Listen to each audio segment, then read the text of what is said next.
wiggle this screen around a little bit. I can't seem to cut down all the glare from the overhead lights, but it's good to see you this morning. We're glad that you're here.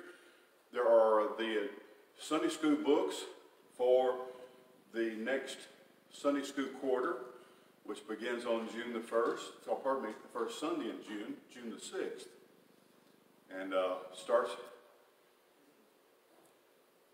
the study of Job and Ecclesiastes. Just preached a series through Job, but we'll find there is material there that we will find.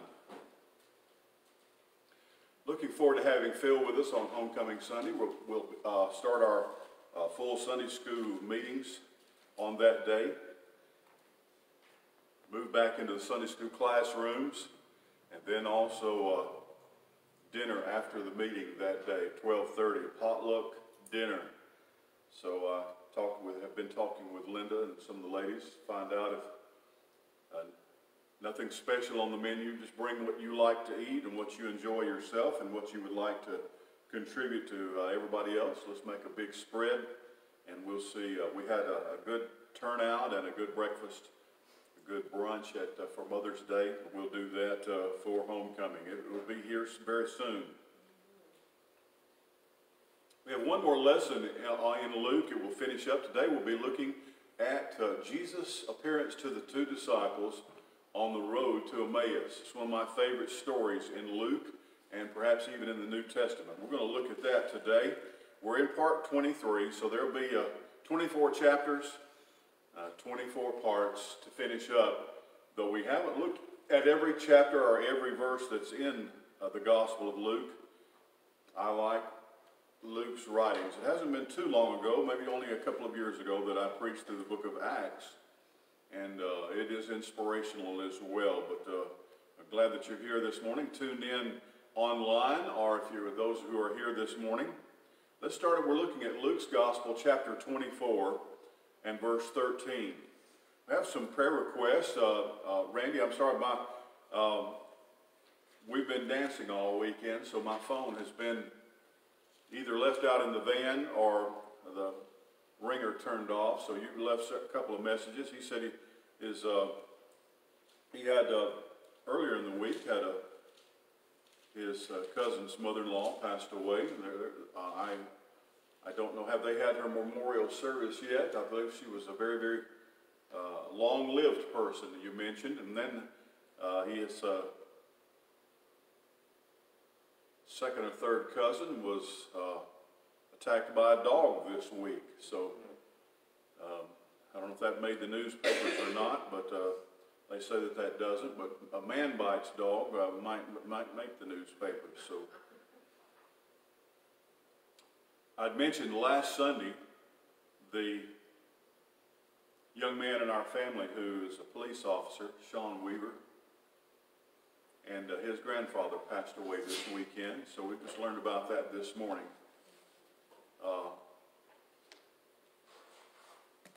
I vaguely remember my grandfather Browning. My mother used to take me over to his house. I remember sitting on his knee. He was a big man. Called him Big Daddy. For a long time, I couldn't figure out why my Big Daddy and Little Mama didn't live together. And I found out they kind of had a jagged history, and they were happier living in different places. But losing a grandfather, I remember the day that he died. Even though I was just a little boy, I was probably only around 4, 5 years old. And I remember hearing my grandfather Bain, Granddaddy Bain, died long before I was born.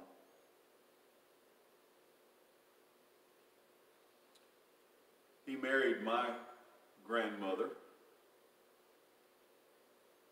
in 1926. He told her he was 45 years old, but he wasn't. He was much older. He was about 15 years older than that. But evidently he could pull it off. But my granddaddy Bain was 67 years old when my dad was born.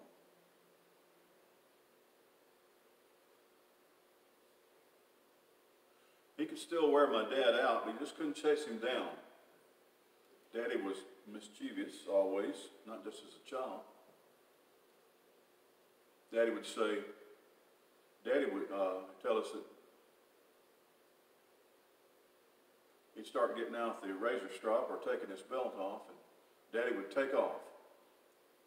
And Granddaddy said, "Get him, Howard." That was Daddy's older brother. And he'd come dragging Daddy back for whipping.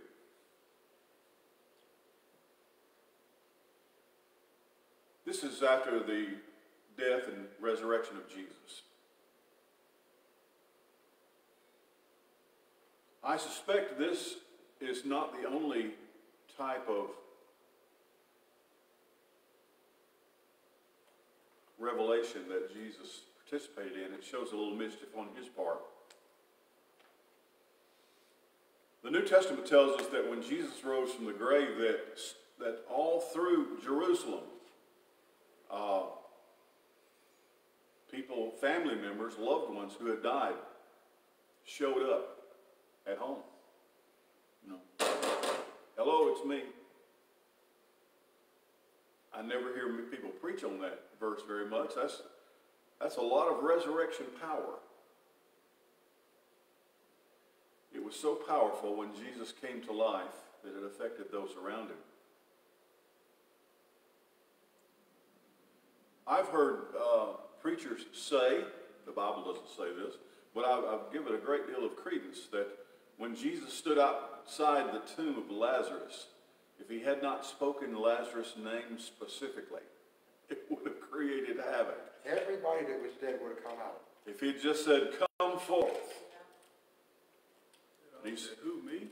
Yeah, he said, "Lazarus, come forth." Always enjoyed hearing Carmen tell that story in song. It says that Lazarus did come forth, and then Jesus said something unusual. Well, maybe it wasn't unusual, but it was accurate. He said, "Loose him and let him go."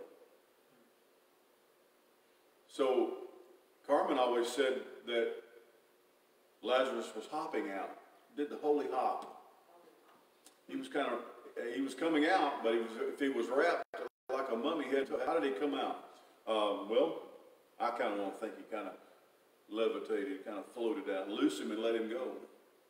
He didn't rise from the dead on his own power. Certainly didn't come out of the tomb in his own power. But Jesus said, "Take all those cloths off of him." Probably would have just distracted from the reverence of the moment if he had come hopping out or rolling out. Here, Jesus just simply joins two disciples, and they're on their way to the little village town of Emmaus. It's only a few miles away. And these two men are familiar with who the disciples are. They certainly know Jesus. But we don't know who they are, and they were not intimately involved. They were not a member of Jesus' inner circle. Even among the 12, Jesus had Peter, James, and John that he often took with him a little bit farther, a little bit higher up, a little bit deeper in. It's more important here to see that there are levels of closeness, of intimacy with Jesus, perhaps even in our own lives. We may be able to get as close to him as we wish, or maybe only as close to him as he wishes.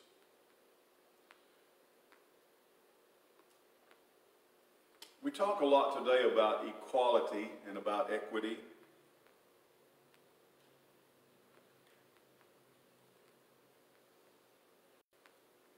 I think it is enamored with a great deal more than it deserves. I think if all things were equal, you hear people say, all things being equal, if all things were equal, it would be a very boring world. If we were striving to make sure that everybody was paid the same, or everybody had the same level of recognition or income. We're saying that we want to make sure that all the little boys and all the little girls get a trophy or a certificate.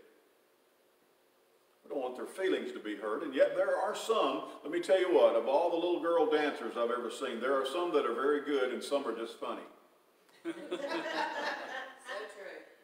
Absolutely. I wouldn't say they're bad dancers, they're just funny. Yeah, absolutely. But even the funny ones have a look of determination on their face, and they're serious, and they're maybe not serious like, but they're smiling, and they're intent, they're eager. Can't help but just be impressed with all of it. I always,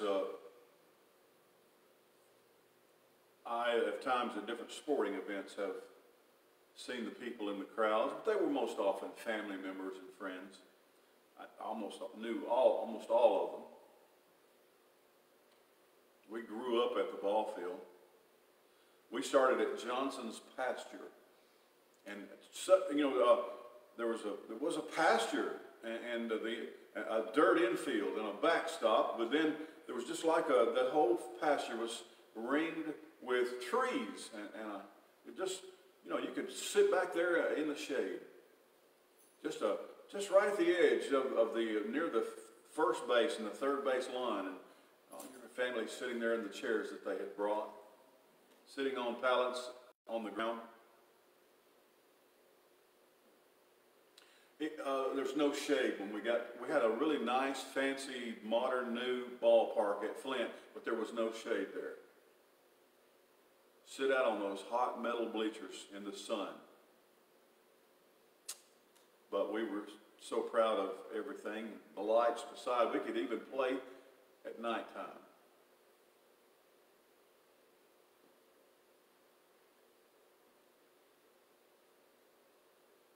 I think it is inequity that has made me, I don't want to be equal. I want to prevail. I want to win. I want to succeed. I don't want to just be average or to compare with others. Maybe it is an aspect of human pride, but as I said, I'm compelled. There's a part of my personality. I want to break through the barrier or the standard. I don't want to make minimum wage, whatever it is. I want to work in a job where they say, well, if you'll apply yourself and work very hard, you can make more and more and more money. And you can just leave minimum wage completely behind. I think when a lot of these things that our government seems, and our citizen leaders and elected leaders are fussing about now, I'm thinking, it seems like you're missing the whole point.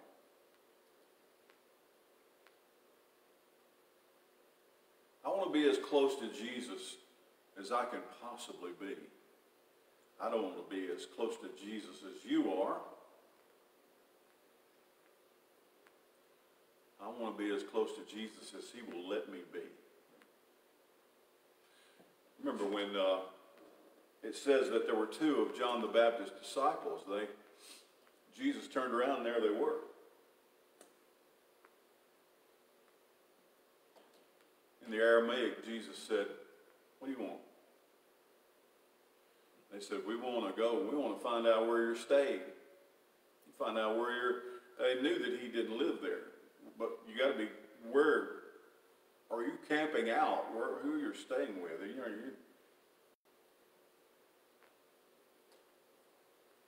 Jesus said, "Come and see." All right.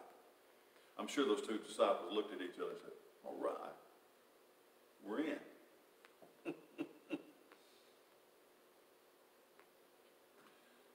These two men didn't recognize Jesus, and it wasn't because of their lack of intimacy or the distance that they were in the discipleship tier. He fooled them.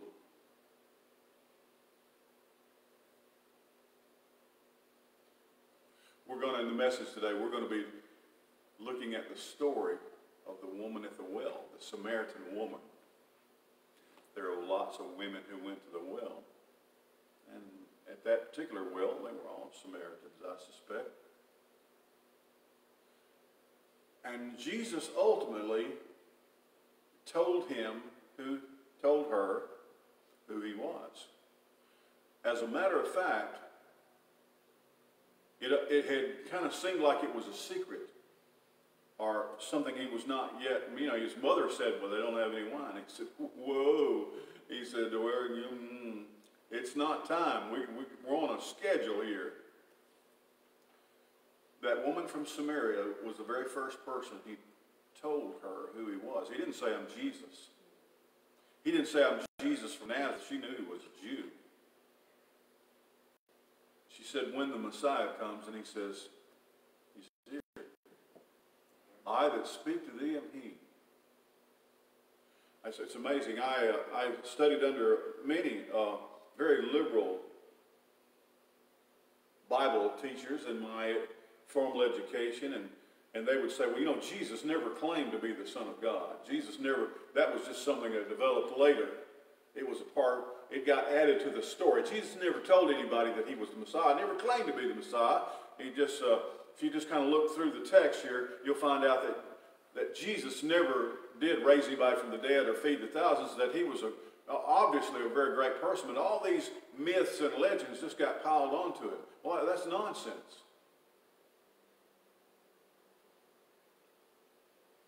There is no evidence at all that the Gospels and the written account of Jesus were written a long, long time after Jesus lived. Everything textually and historically and traditionally give great evidence to the fact that the Gospels were written, probably they were all in completed form before 50 or 60 A.D. It seems apparent that all of the New Testament seems to have been written before the fall of Jerusalem in A.D. 70. They were still talking, the Bible, New Testament writers, still talking about the temple, still talking about Jerusalem, still talking about things. And, of course, Jesus predicted the fall of Jerusalem. But even with the writing of the book of Revelation, I've become convinced, I've began studying this year. There are some very intriguing studies indicating that maybe even the book of Revelation was written a great deal earlier than we'd imagined. So let's look at this. Jesus revealed to the woman at the well that he was the Messiah. But when he first came there, it was very important in their conversation that she not know who he was. She could already tell that he was Jewish, probably from the way that he was dressed and the way, the dialect with which he spoke. Because Samaritans are of Jewish descent also. So it really couldn't have been a great deal about appearance. So he looks like he's Jewish. Funny, he doesn't look Jewish. Not all people, Jewish people look Jewish. Some maybe meet a certain stereotypical view. I believe it's intentional here. And let's look. It's now that same day, two of them, as we've just been mentioning the disciples, were going to a village called Emmaus, about 7 miles from Jerusalem. They were talking with each other about everything that had happened.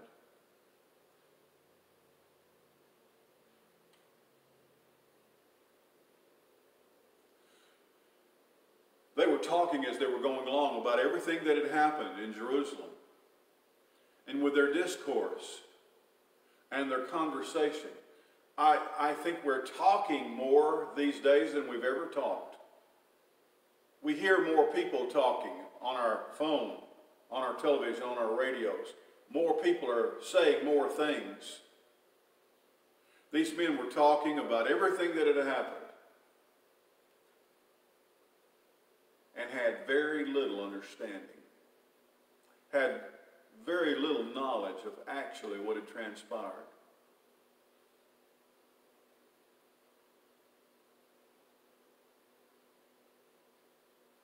Dorothy asked the scarecrow, he said, well, if you don't have a brain, how is it that you can talk? And he said, I know an awful lot of people that don't have brains that do an awful lot of talking. And she just nodded her head very wisely and said, yes, you're right. They've been walking and talking for hours. Just having a conversation doesn't necessarily add to knowledge. You can read lots of newspapers and not know anything when you're finished. That's why I always open the newspaper, first of all, and head to the funny papers. And I know that I'm going to learn something.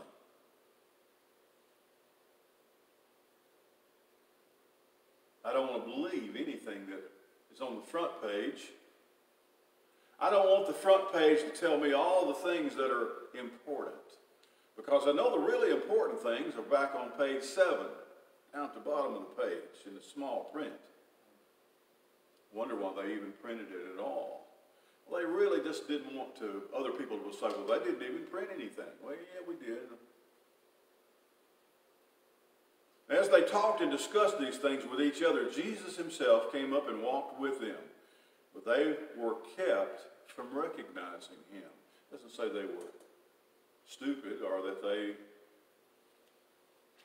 were dense. They were kept from recognizing him. I think he enjoys doing this. I think he still does it. I think you and I have walked with Jesus. I think he's walked with us. I think he's been a part of our gathering. He's been a part of our get-together. He's been part of our walk. And we're kept from recognizing him. Well, the thing is, we're not tuned into him. If we were tuned into him, then we would get it. Well, even if we were tuning, if we were being kept from recognizing him, we couldn't get on the right channel to save our soul. Because the person who was keeping them from recognizing him, I think, was Jesus himself. It wasn't a lack on their part. It wasn't even a spiritual lack, or that they didn't have a spiritual acuity. They had a supernatural block put on them. They were being kept, it says, from recognizing him. He asked them, what are you discussing together as you walk along?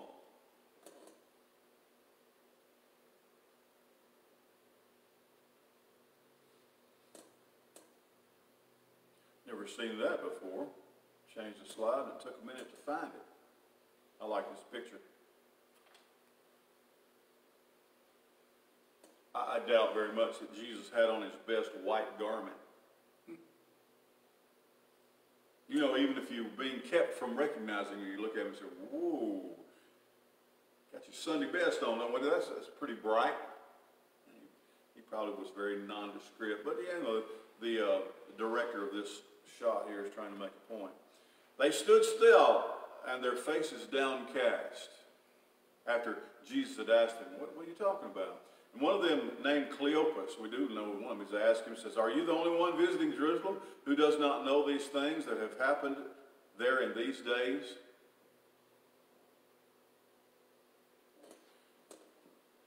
I wonder how many times in my life that I insinuated that maybe Jesus was stupid. What? You don't know what's going on? Are you an idiot? Or have you, what? Have you been living under a stone? Or have you been in a cave? You didn't know what's going on? And he says, what things? Fill me in. Yeah. It's like God asking in the Garden of Eden, where are you? What have you done? It's like a chance to raise your hands and say, you got me. Well, God knew what they did. He just wanted to see if they'd admit it. And here Jesus said, what things? That's his way of saying, demonstrate your ignorance here, for just for argument's sake. About Jesus of Nazareth, they replied. He was a prophet, powerful in word and deed before God and all the people. the chief priests and our rulers handed him over to be sentenced to death, and they crucified him. But we had hoped that it's not changed yet, has it? That's odd. But we'd hoped that he was the one who was going to redeem Israel. And what is more, in other words, they pretty much think, well, Jesus was not the person we expected him to be. He failed in what he came to do. We had great expectations of him, and he did not meet them. There are people in your life who judge your value according to how nice you are to them, or how much you wait on them or serve them. If you start behaving in a way that the people around you, that they don't want you to behave that way, they won't have as much use for you. Isn't that terrible? We had hoped that he was the one who was going to redeem Israel. Obviously, we were wrong, and he wasn't. Jesus didn't redeem Israel. He came to be the Savior of the world. And he came to condemn those who would reject him. He was so much more, and yet what little they perceived that Jesus might have been sent to be, Jesus had obviously not been that person. That's the kind of thing they had been talking about as they were walking along. And what is more, it is the third day since all this took place. In addition, some of our women amazed us. They went to the tomb early this morning, so it's still Sunday, but didn't find his body. They came and told us that they had seen a vision of angels who said that he was alive. Then some of our companions went to the tomb and found it just as the women said, but they did not see Jesus. Then why are you leaving town? There's only one reason why they might leave town. Why? To save their own necks. They didn't believe. They didn't believe. They didn't believe. They didn't think Jesus was alive. If I thought Jesus was alive, I'd stay around. Those crazy women. You know how crazy women are.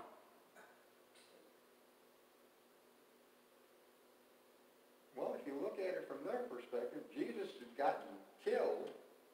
So they thought, well, we got to be on the same list. So let's scram. Yeah, the other disciples were hiding out too. Maybe Emmaus was just a safe distance away. You're probably right. I was watching a movie this week where a man was talking to his wife, and his wife was just making some statements and looking for confirmation. And the husband said this, well, you just never know what's going on in the mind of a woman. I just knew as soon as the words came out of his mouth, I was thinking, oh, he probably shouldn't have said that. Never know what's going on in the mind of a woman.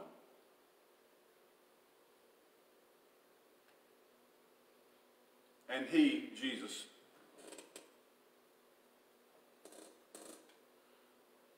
it's not very far. Surely you can find it. We started doing that last week a little bit. Did? During the sermon. I wonder what we can do to jazz that up. The signal's showing strong. Yep. My fault. Yeah, too bad you don't have a fast forward on it.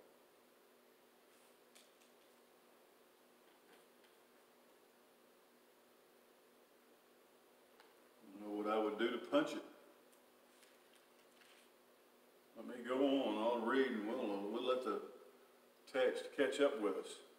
Jesus said to them, how foolish you are. How foolish you are. How slow to believe all that the prophets had spoken. Did not the Messiah have to suffer these things and then enter his glory? We read the Bible the same way they read the Bible, just looking for the parts we like, or the parts that we want to believe, or the parts we enjoy. There it changed.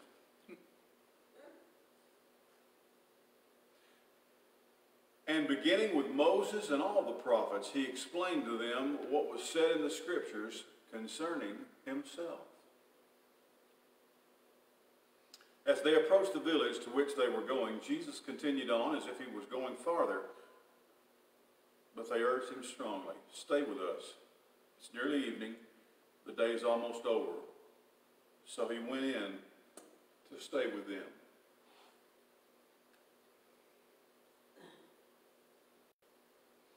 When he sat at the table with them, he took bread and gave thanks and broke it and began to give it to them. And that's when they opened up their eyes. Yeah, it says, then their eyes were opened, and they recognized him, and he disappeared from their sight. It's a wonderful verse here that ends in this passage. Then they asked each other, "Were not our hearts burning within us while he talked with us on the road and opened the scriptures to us?"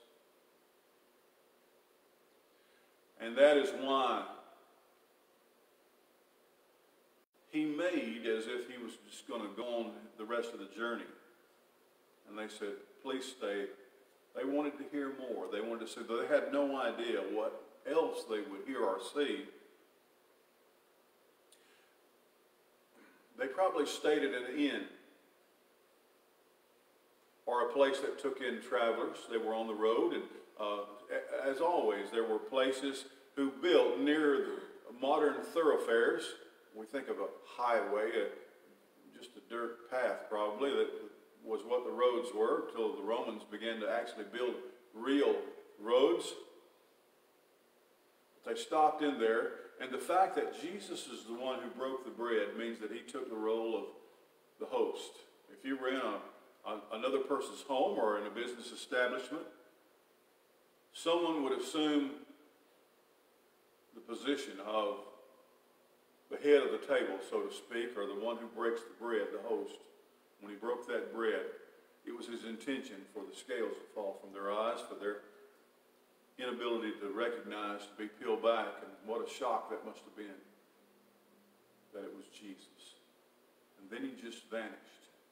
It doesn't mean he got up and ran out the door quickly, or that somehow or another in their stupor of shock that they didn't notice that he got up and left. It says he disappeared. Just like that, he was gone. Only Luke tells this story. The rest of the passage tell us they got up and returned at once to Jerusalem, and they found the 11 and those with them assembled together, and saying, "It is true, the Lord has risen and has appeared to Simon." Well, that's what they'd heard, that he had appeared to Simon. We believe that because he appeared to us. He must have. That's what we heard, but we didn't believe it. Then the two told what happened on the way and how Jesus was recognized by them when he broke the bread.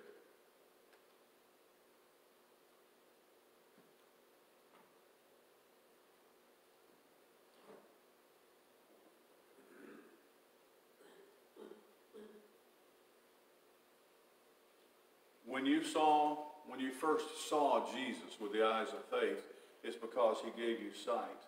When you first heard the word, it's because Jesus said, "To those that have ears to hear, let them hear." He reveals himself to us. Salvation starts and ends. You know, the writer of Hebrews in chapter 12 says he's the author and the finisher of our faith. He starts our faith and he brings it to fruition and conclusion.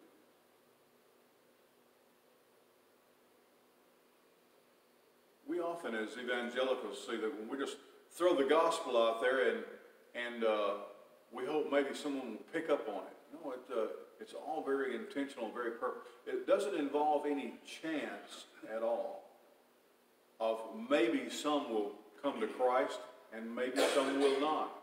It's not a matter of choice. It's not a matter of what might or might not happen. It's all very intentional and all very deliberate. And Jesus is the one who chooses who can see him. You know, I have close friends and family members. They don't have any interest in spiritual things at all. They don't want to go to church. They don't want to care anything about reading their Bible. They never think about heaven and hell. They have no inclination at all.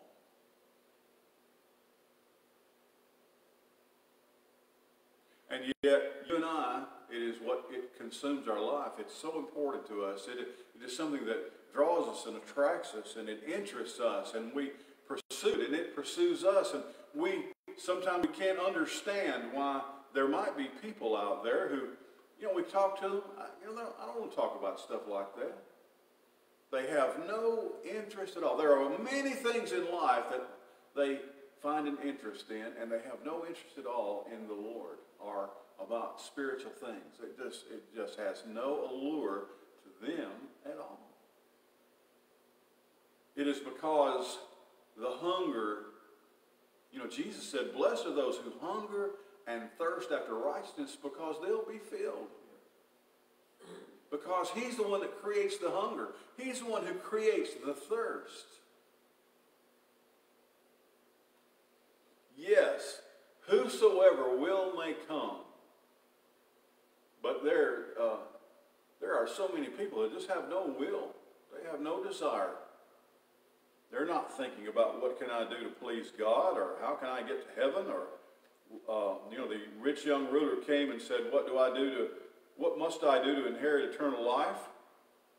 And you and I meet people, and we have loved ones who do not care about it in the slightest.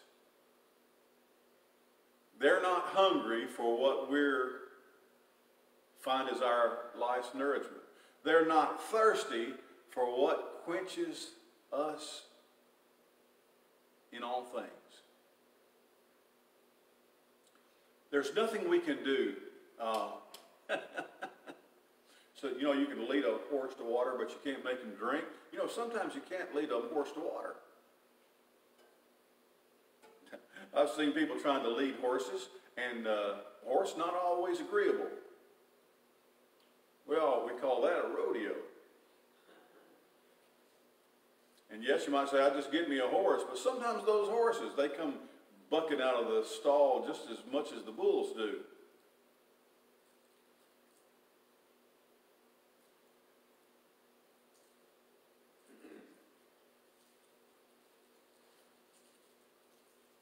They look at us and say, what do you see in all this God stuff?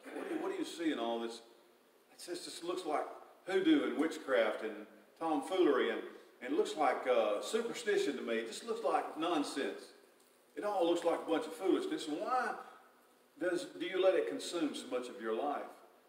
The reason I'm a Christian is not because it interested me, or that it appealed to me, or it seemed the most logical choice. I hear every once in a while someone saying, well, I've decided no longer to believe in God. I'm thinking, it's like saying, I don't like air anymore, I'm just going to stop breathing. I don't like food anymore, I'm going to stop eating food. For me, from now on, no more food or water for me. I'm swearing off. It seems like such nonsense.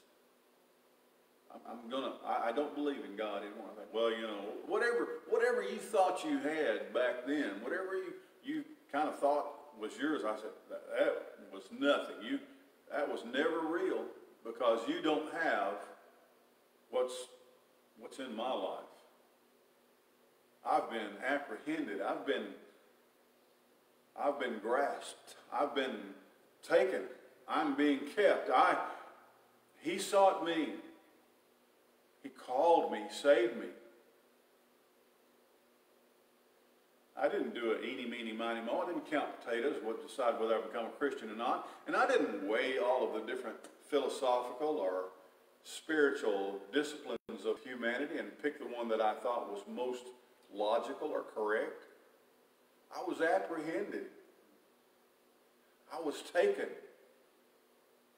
He absconded with me. He overcame me. Paul talks about being tied or chained to his chariot. He overcame me. He defeated me. I was on the slave block of anybody could buy me, and he bought me. That's why I'm a Christian. It's not because I figured something out, I'm smarter than someone. And he picked me not because I'm better looking or I'm more talented or more gifted or have greater potential. I look at all the people that I know that the choosing of the Lord Jesus is in their life, and sometimes I just shake my head as I do when I look at myself in the mirror. Why did you choose that person? What did you see in him?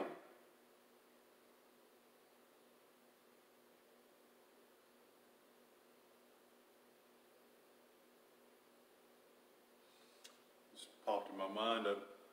Every time I see Joe DiMaggio, and I'm thinking, Marilyn Monroe married Joe DiMaggio? That can't be right. He was a great baseball player and probably was very wealthy, but doesn't look like Marilyn Monroe material to me.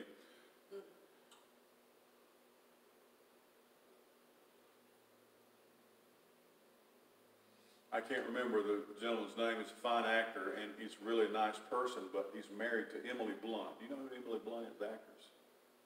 He was in an international airport. Krasinski? Say it again? Krasinski? I think that's it. If it's not it, it's very close.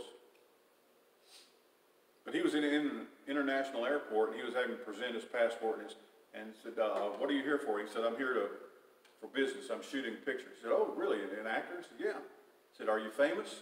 He said, you know, some people know me. He said, more people know my wife. He said, really?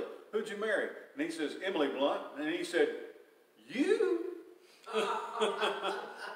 You married Emily Blunt? You got to be kidding. I've heard them tell that story on the Tonight Show and other different talks. You? He said, married Emily Blunt? That's Mary Poppins? You got to be kidding. They seem to be very much in love. But she's arranged it so that every movie that they're in, he gets horribly killed. By the monster that's chasing them all.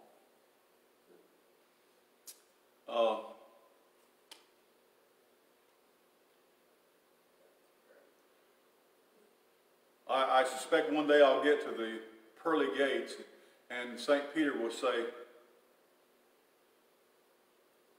why are you here? And I'm going to say, I belong to Jesus. And Simon Peter's going to say, you? You? Get out of here. It's nice. It's true. It's true. Really is. Jesus loves me. This I know. That's right. Well, thank you for being here this morning. Thank you for studying this. These two guys were only capable of seeing Jesus because he allowed them to. The only time anybody ever sees Jesus is not because they wise up or get connected. It's because Jesus shows himself to them and gives them the ability. John's Gospel, chapter 1, verse 12 says, but as many as received him, to them gave he the power to become the children of God. So you have to be given the power